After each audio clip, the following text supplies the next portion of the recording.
ألم تر إلى الذين بدلوا نعمة الله كفرا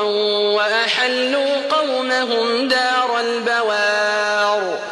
جهنم يصلونها وبئس القرار وجعلوا لله أندادا ليضلوا عن سبيله قل تمتعوا فإن مصيركم إلى النار قل لعبادي الذين آمنوا يقيموا الصلاة وينفقوا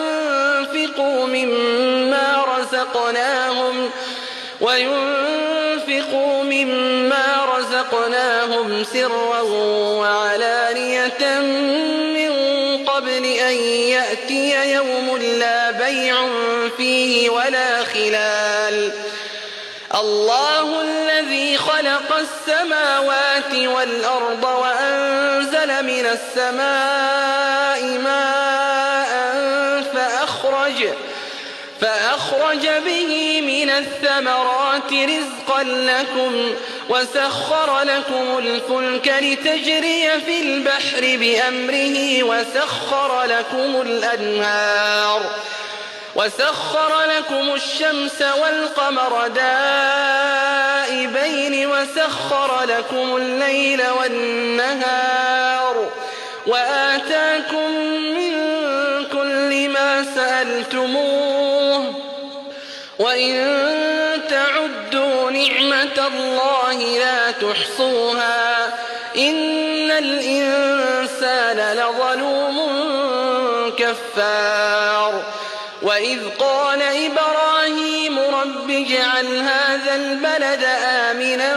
واجنبني وبني أن نعبد الأصنام رب إنهن أضللن كثيرا من الناس فمن تبعني فإنه مني ومن عصاني فإنك غفور رحيم ربنا إني أسكنت من ذريتي بواد غير ذي زرع عند بيتك المحرم ربنا ليقيموا الصلاة فاجعل أفئدة من الناس تهوي إليهم وارزقهم من الثمرات لعلهم يشكرون ربنا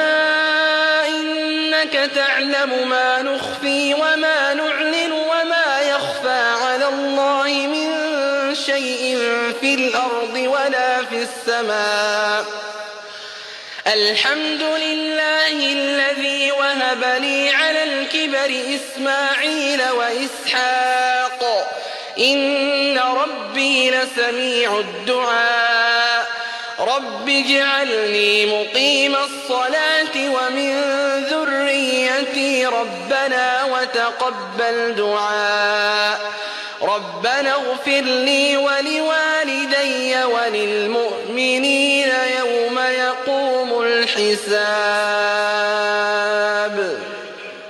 ولا تحسبن الله غافلا عما يعمل الظالمون إنما يؤخرهم ليوم تشخص فيه الأبصار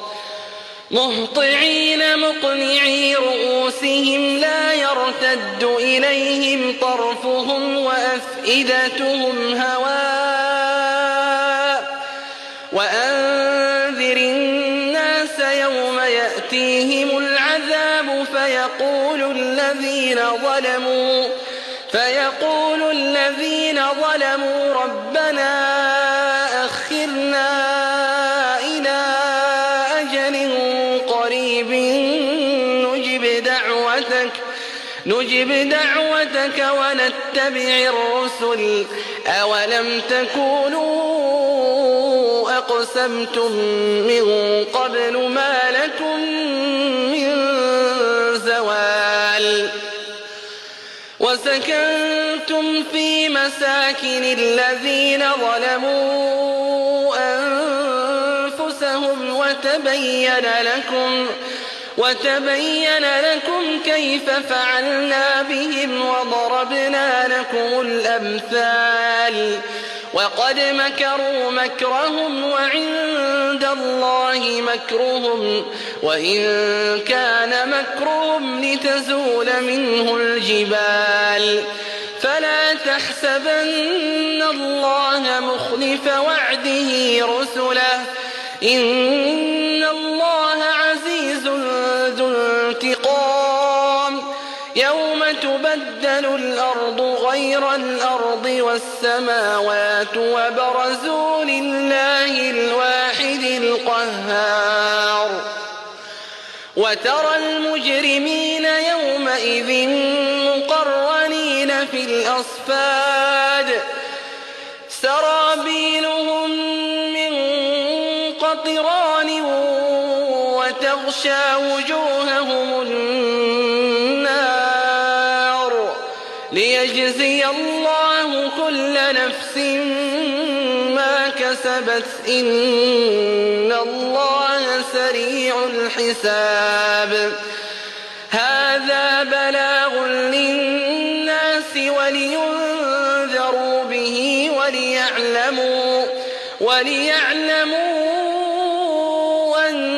أنما هو إله